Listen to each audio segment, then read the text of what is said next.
I just saw you rowing a boat, but you're like standing up in it, and you've got like this paddle, that you're sort of paddling each side. But then I just see the Lord just put this outboard motor on your boat. You're just like, woo! You just took off. So I just want to bless you in Jesus' name. I want to bless your life, your children's lives, your beautiful mum, Krista. And I just pray the anointing of the Lord comes upon you, because I know you've got such a soft heart, and you're just an amazing evangelist too. So I just bless you in Jesus' name, that you would reach those that other people can't reach. And with that outboard motor, that extra oomph of the Holy Spirit, giving you those gifts and those talents that we need just to reach those people. I just bless you with that in Jesus' name. Thank you. Awesome. Thank you, worship team. You've been standing probably for a very long time now, so I'll release you. Let's just give the worship team a big clap.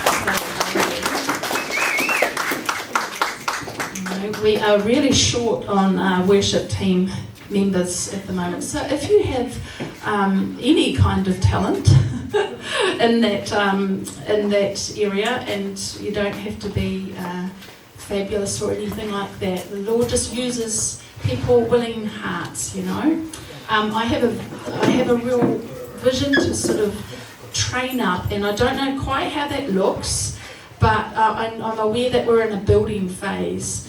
And so if you have a desire to get into, worship more, like, if you have a desire to learn an instrument or to sing or anything like that, please come and let us know, because we would love to have you on the team. And so just keep that in mind. I have a few sort of ideas, but I need to run them by our oversight team first to see if we can get something training. Training our people. We don't necessarily have to wait for people to come in with the great gifts or talents or anything like that. I believe that we can train up within, and then we can send out. So keep that in mind, please. Just let the Lord lead your heart in that. I'm not going to talk for long this morning. Actually, I'm not a talker. I'm not a talker, and so this is actually the first time as pastor of the church that I'm speaking. So I just want to let you know that my messages, I aim to make them short, for the idea that the Lord will come in and be able to be free to move in whatever way that we can, that He wants to. So that's where my heart is. My passion is to see the Holy Spirit move in our church and in our community. So there won't be a whole lot of talking, which is good, because I'm not that good at talking. It's not my talent at all. But there wasn't something else I wanted to mention too, but that's kind of gone from my brain.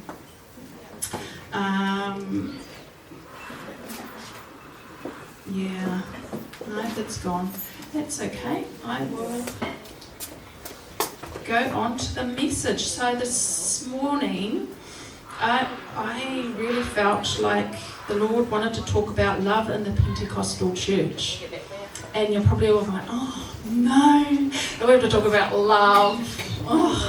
That's no, please. But actually, I think there's so much power in love. And I really want to kind of win your hearts over to see just how much power there is in love. And you might be like, of course there is power in love.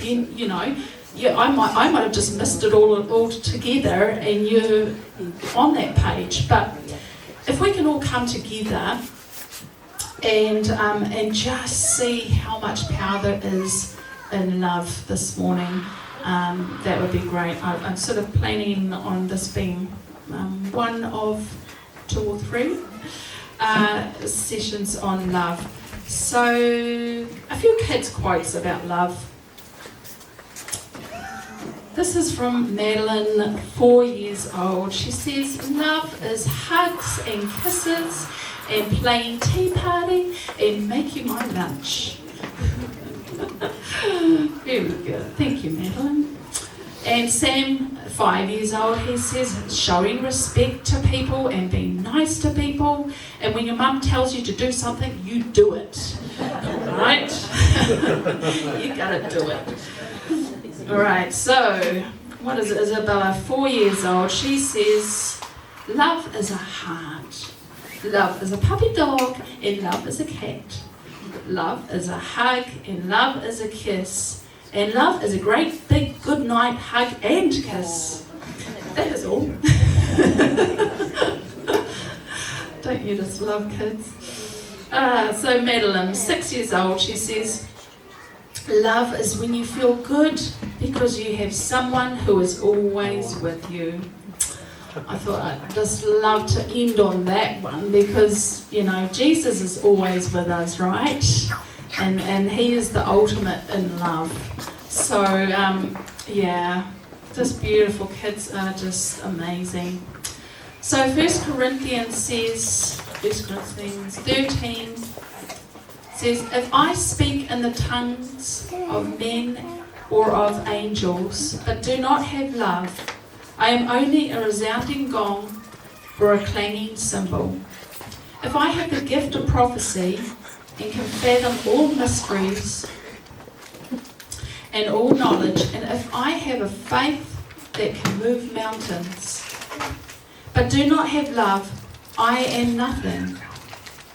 If I give all I possess to the poor and give over my body to hardship that I may boast, but do not have love, I gain nothing.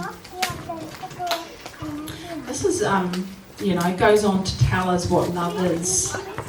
But this is quite confronting, really, to me. I think it's like, love is power, but here Paul is saying that even moving mountains, having faith to move mountains, is nothing without love. He's saying, if we have prophecy and we can understand all mysteries and knowledge, then it's nothing without love. So there is so much power in love that this actually breathes life to all those things. So if we have all the spiritual gifts, if we're working in the spiritual gifts, but we're not actually bringing it in love, it actually has no effect whatsoever. Which is quite sobering, really, isn't it? That we need Jesus' love to outwork in us in order for anything to have effect. So why is that the case? I mean, if we look at Jesus, every time he was moved with compassion, there was a miracle that took place, right? That is pretty cool. Just by moving in compassion and having love, he made things happen. He healed people. He multiplied things. He brought people back to life, which is pretty cool. I've got a wonderful friend who is just so compassionate, and I won't say who that is. She'll know who it is. And I remember in our Connect group, and we were watching this movie. I've forgotten what it is now, but we were watching this movie, and we bought some tissues because we thought, she's going to cry in this movie. We just know. And sure enough, look across and there she is crying away.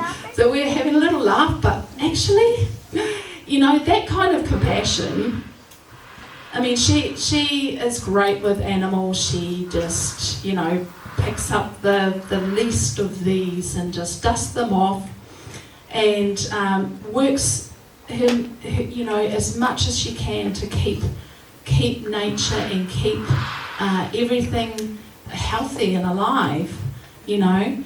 She's got that compassion, that heart. And when I thought about it, I thought, wow, there is such a power that goes on inside when we love someone. We might not see it, but it actually shifts things in the atmosphere. It changes things in the atmosphere. So when we think about love as in, you know, someone's giving forgiveness, if someone's forgiving someone, they need to have love, right, to actually forgive that person. So Jesus said to turn the other cheek. And in that act alone, he is not causing anger to well up within himself, but he's saying, I will love you no matter what. I'm not going to retaliate because I love you, so I turn the other cheek. I just let that go over my head. Whatever you said to me, whatever you did to me, I let it go over, and I don't let it affect me, but I just love you instead. Can you imagine the change that goes on in that person's heart when someone does that, when Jesus did that, when you do that? That change that goes on. So that person's come into that situation and thought, you know, oh, I just really want to have a piece of that person, just really give them what for. They give it to them, and then someone turns around, that person turns around and says, I love you. I love you. And then the other person's been like, oh, okay. That's a real change. It just changes totally what they were about to do or say. So that shift that's going on inside that person is all just to do with love. It's the love that breaks the yoke, that breaks the power of darkness over people's lives. So if we look at Jesus in the Gospel, Mark 1 says, a man with leprosy came and knelt in front of Jesus, begging to be healed. If you are willing, you can heal me and make me clean, he said. Moved with compassion, Jesus reached out and touched him. I am willing, he said. Be healed. Instantly, the leprosy disappeared and the man was healed. So Jesus, he just had compassion. He had compassion, touched the man, be healed, that's it. You know, no long prayers or anything like that. He just had compassion on that man. And his leprosy was gone. He didn't have anything, you know, any external problems that he had, you know, with all the sores and everything like that happens with the leprosy. That had all gone just by the power of love. If we look at Matthew 20, here's Jesus again. Now, as they went out of Jericho, a great multitude followed him, and behold, 2 blind men sitting by the road. When they heard that Jesus was passing by, cried out, saying, Have mercy on us, O Lord, Son of David. Then the multitude warned them that they should be quiet, but they cried out all the more, saying, Have mercy on us, O Lord, Son of David. So Jesus stood still and called them and said, What do you want me to do for you? They said to him, Lord, that our eyes may be opened. So Jesus had compassion and touched their eyes. And immediately their eyes received sight and they followed him. So Jesus, he's gone, from curing leprosy just from love. And here he is, he's opening two people's eyes, that they couldn't see, but that love broke the veil over their eyes, and they were suddenly they could see. If we go to Luke, next one. Soon afterwards, Jesus went with his disciples to the village of Nain. I don't know how that is pronounced. And a large crowd followed him. A funeral procession was coming out as he approached the village gate. The young man who had died was a widow's only son, and a large crowd from the village was with her. When the Lord saw her, his heart overflowed with compassion. "Don't cry," he said. Then he walked over to the coffin and touched it, and the bearers stopped. "Young man," he said, "I tell you, get up." Then the dead boy sat up and began to talk, and Jesus gave him back to his mother. Can you imagine that? You've gone to a funeral and your son is dead in a coffin. I mean, how soul-destroying that would be. And then having Jesus come, and just by his love and his compassion, speak to your son, and your son wakes up and out and stands up. I mean, how amazing is that? It's just from love. The love that Jesus showed, that's what we need. We need more of Jesus' love, right? We just need more of Jesus' love. If we go to the last one for here, Matthew 14. And when Jesus went out, he saw a great multitude, and he was moved with compassion for them and healed their sick. When it was evening, his disciples came to him, saying, "This is a deserted place, and the hour is already late. Send the multitudes away, that they may go into the villages and buy themselves food." But Jesus said to them, They do not need to go away. You give them something to eat. And they said to him, "We have here only 5 loaves and 2 fish." On to the next slide. He said, "Bring them here to me." Then he commanded the multitude to sit down on the grass, and he took the 5 loaves and the 2 fish, and looking up to heaven, he blessed and broke and gave the loaves to the disciples, and the disciples gave to the multitudes. So they all ate and were filled, and they took up 12 baskets full of the fragments that remained. Now those who had eaten were about 5,000 men, besides women and children. So just in this passage alone, Jesus has compassion, and he healed the sick. And then he does this amazing miracle that it's like, just blows your mind, doesn't it? That he only has a few fish and a few loaves, and he's able to multiply that to feed everyone. I mean, it's not unreasonable for the disciples to say, well, we really don't have enough food for all these people. It's not unreasonable of them, is it? I mean, we would be the same, right? If we had a whole bunch of people come, be like, well, it's finished now, you can go home and get some food. That would be pretty scary to sort of think, oh my goodness, we've got to feed all these people. But wouldn't it be amazing if by Jesus' love in us that we could actually do something like that? Multiply.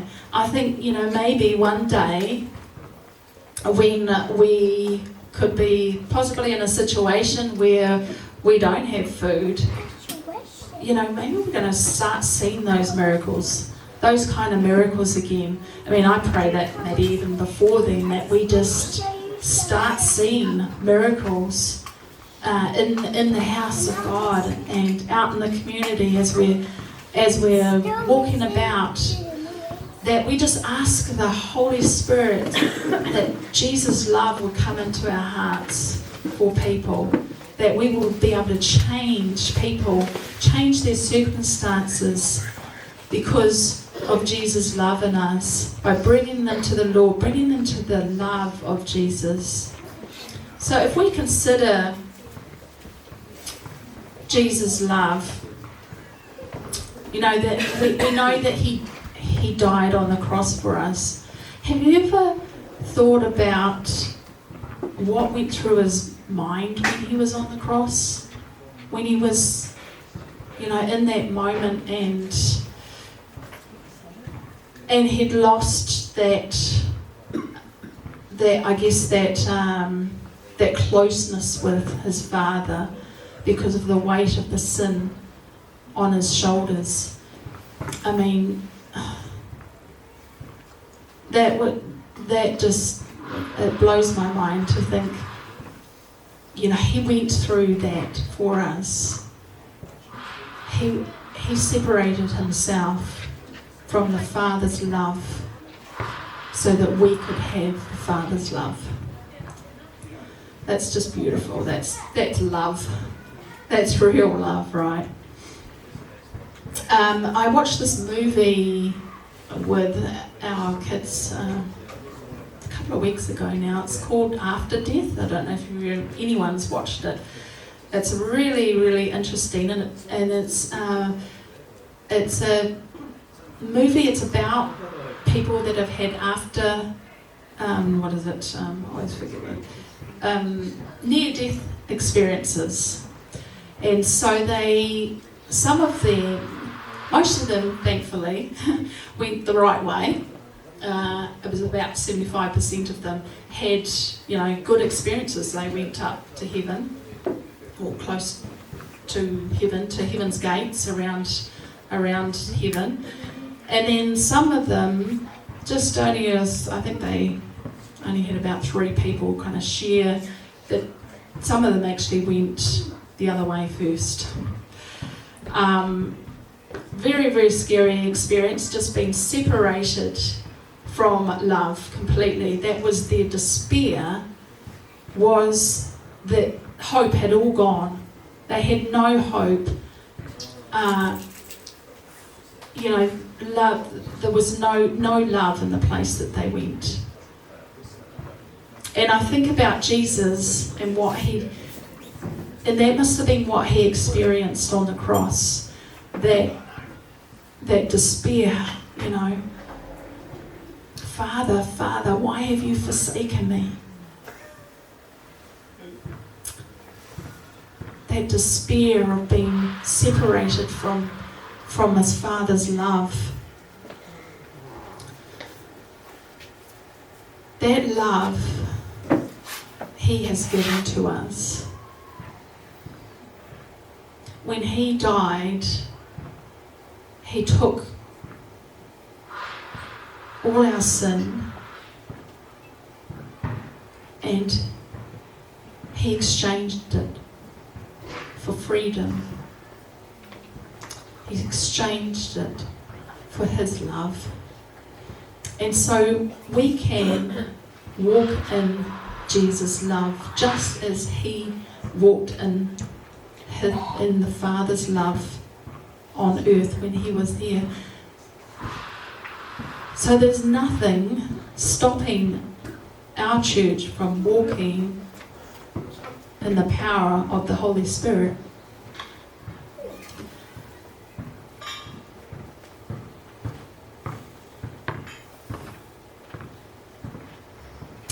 One of the things that the people that went to heaven,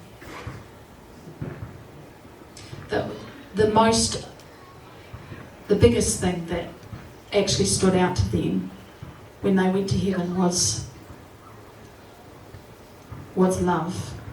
And that was one of the messages that a man who had that experience, and he went to heaven, and he didn't want to come back. None of them do want to come back, because it's just so beautiful, such an amazing place to be in the presence of that God's love.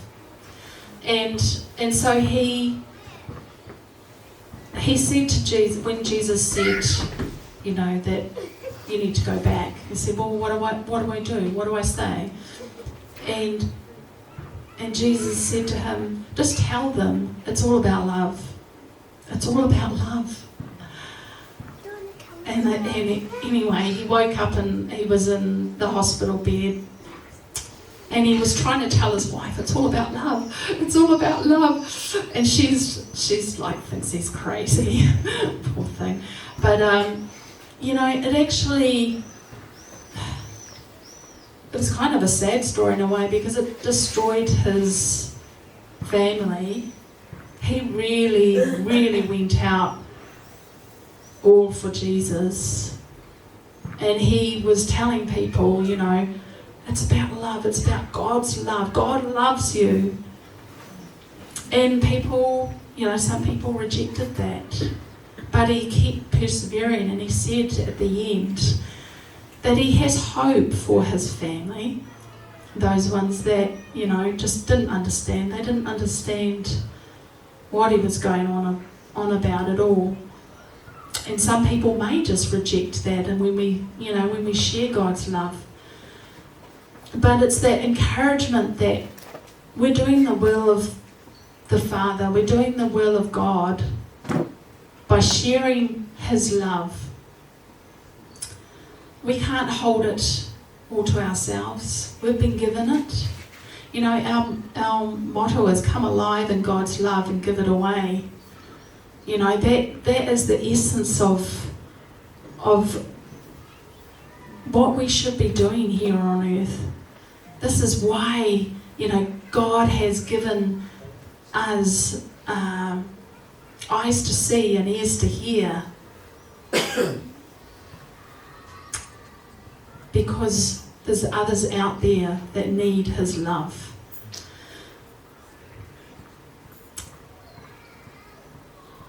So we have the next slide there. The loveless Pentecostal church has no power. But when love and the Pentecostal church come into alignment, Christians become living conductors of the power of God's kingdom on earth. I've really struggled with why do we not see the kind of miracles, the kind of healings that people see in third world countries. The Christians there, my goodness, they're on fire. There is miracles, there's healings taking place all the time. There's people being raised from the dead. It's really incredible, and I've struggled with why do we not have that here in our Western world? Is it because we're just so comfortable, we've got everything that we need, we don't want for anything? Is it because we're indifferent? We're indifferent to our neighbour, what people are going through. I think it's probably a bit of both. It's probably a lot of things. But it's that love. We need Jesus' love to change us. We need Jesus' love to change how we see others, how we see our world around us. I think if we can grasp that it's all about love, that we can actually make a difference, and I think we'll start to see more healing. We'll start to see more breakthrough in people's lives, breakthrough in all sorts of things, drug addiction, pornography, financial situations. We'll see breakthrough because of the power of love. Maybe one day we'll see someone raised from the dead. That would be pretty cool, right? What a testimony that would be. So let's just keep.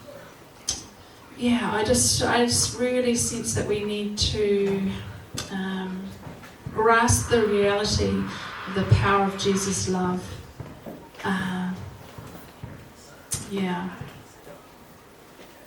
Because we're missing something now. We're missing something now, but it is so easy to gain that. When I had an experience with Abraham Charles. Does everyone remember when Abraham Charles came to our church? He's a travelling sort of evangelist healer from the UK. He's actually of Indian descent. Incredibly powerful witness for God and His love. And he came into our church, and I think we had a night meeting from memory, and he spotted me and he said, you've asked the Lord for Jesus' love, recently, haven't you? And I had. I'd been asking, I recognised that was a real lack in my life. I love people, but, that was something I really, really wanted the Lord's heart for people. And so I'd been crying out to Him, and anyway, He brought me up, and I don't really remember much, but He just went like that, didn't even touch me. And the power of God went right through my body like a bolt. I've never experienced anything like it. It was like a lightning bolt going through, but without the pain. It was so intense, and it came through my left hand, through my body. My whole body went like that, and then it came out, I think, out my right, out my right hand. And I woke up and I was over there. I don't know how I got over there, because I was here when he didn't even touch me. When he went like that, I ended up over there. And I was talking to Fiddy, if you all remember Fiddy, who used to play guitar for us, and sadly passed away of cancer. But he said he was standing at the back there, and he said, I flew. I flew that way. But that's just a demonstration of the love of God, and that changed me. I've never felt His tangible presence like that. And it makes you hungry for more. So I'm really, really hungry for more, and I know that you guys are. So I really want to get the worship team up. If we could just have a little kind of a worshipy time now, just to soak in the presence of the Lord. I'm aware that we don't have our worship leader. She's had to run off, but getting a little echo here for some reason. We can all stand up and we can just hook into the Lord. I really would love for the Lord to touch us in a special way this morning, to touch us with His love, because that's what we need. It's what the Western Church needs. That's what the Pentecostal Church needs. That's what people need. Our community needs it. So let's just stand. I'm just gonna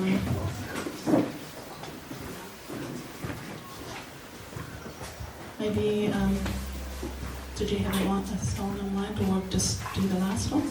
Yeah, we'll do the last one then. So let's just reach out our hands to the Lord. Thank you, Jesus. Thank you, Jesus.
Your name is healing.